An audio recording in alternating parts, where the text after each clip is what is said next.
Coming off the corner, Smith and Peck bring us to green flag action.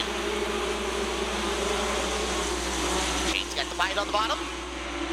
Peck trying to tuck in and get to his rear bumper. Cars bouncing around. Everybody drives away for now.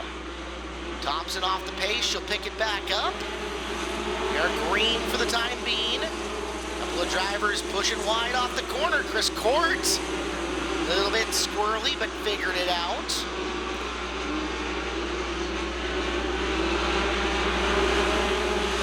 So early race leader is Smith. Peck in pursuit. Third is Kincaid in the 32. Then it's the 41B of Pritchard and the 24 of Evans, who got into his rear bumper.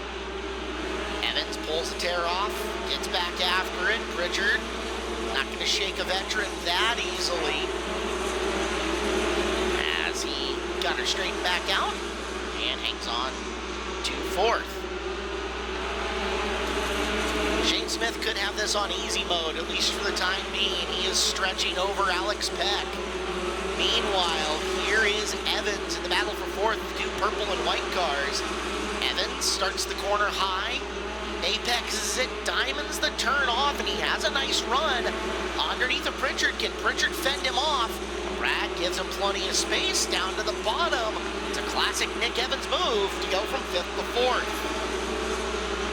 Now let's see if that is a line that's more than just passable. It's possibly raceable, as he's got a long way to reel in the 32 of Orchard. A little further behind him, that's the 90 of Milner and the 78 of Westergaard doing battle. A couple car lengths separate them. Milner in the 90 holds the position. Smith gets into his first piece of slower traffic. That's Wegner's 5. He'll make the pass. Coming up on Tyler Luce now with Peck right there. Smith down to the bottom. Fast enough to blow the decals off the 3T, and he will put him a lap down. 13 of Peck follows suit and gets by. Comparatively pretty early for this field to get into slower traffic as opposed to years past. For third, Orchard in the black and orange car, the purple and white 24 of Evans. Orchard's got to go up and around the middle. He will get by. Evans, tires awfully close to the Wegner car, but he'll make the pass as well, and Evans comes back after Orchard for that spot. Lead to Smith and Peck. Peck, good run off the bottom, is closed back in on the 7S. Smith trying to defend the bottom with Peck right up on him, looking for room. Peck will try apexing the corner and coming off down low. Doesn't have the run this time, as we are 12 in and 13 to go. Slower traffic looms in the form of the 71 of Jorgensen, the 23 of Schaff. Jorgensen gets out of the way for your leader. Second place in and behind him is Peck in the 13. Not much in the far upper reaches of the track. You can see Jorgensen tried to go up, just not much there for these guys to grab onto. Turn 2 has a little character to it on the bottom of the speedway. As coming in this time, Shane Smith's got the lead, 10 laps to go. Battle for the lead, gonna heat up. What can Alex Peck give to Shane Smith? So far, it's been all Shane Smith out front. But Peck drives it back in, can't get any closer.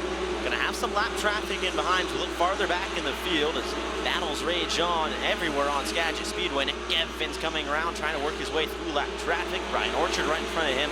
Evans trying to work his way up in the third position. He's got the lap traffic out of the way.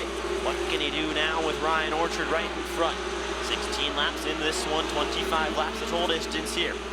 Evans goes right back down to the bottom. Ryan Orchard runs that just above kind of middle lane, but not quite.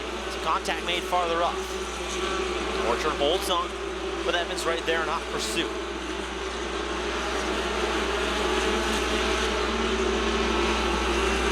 Still Smith up front with Peck as they give chase down the back straightaway. A big advantage right now is Shane Smith working his way through lap traffic. Here comes Alex Peck. That's the race for lead off turn number 4. Still give it to Shane Smith, but Alex Peck's right there. Any chance he has, Any mistake Shane Smith makes, Caleb, is probably going to pay dividends for Alex Peck. Smith actually got into Kyle Hansen and getting by him, and that allowed Peck to close back in. He had been stretching on him up until that point.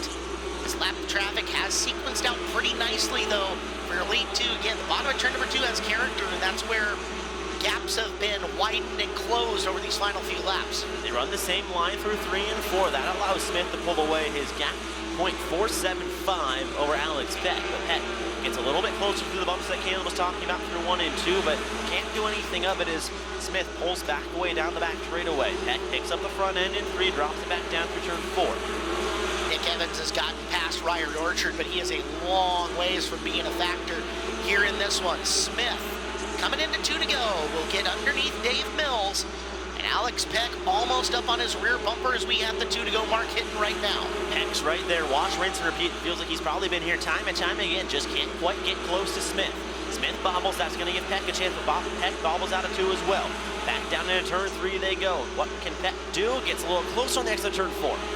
Smith, the one thing he's not doing is when he gets into that section where the car gets upset, he's not lifting, so he's keeping his forward momentum. Peck's got one more try. Will he shoot the gap on the bottom? Nothing there. Door closed. To the line for the win. It is Shane Smith at Skagit Speedway taking the W. Alex Peck, a strong second. Long ways back to get to third, and you will get to Nick Evans taking the spot.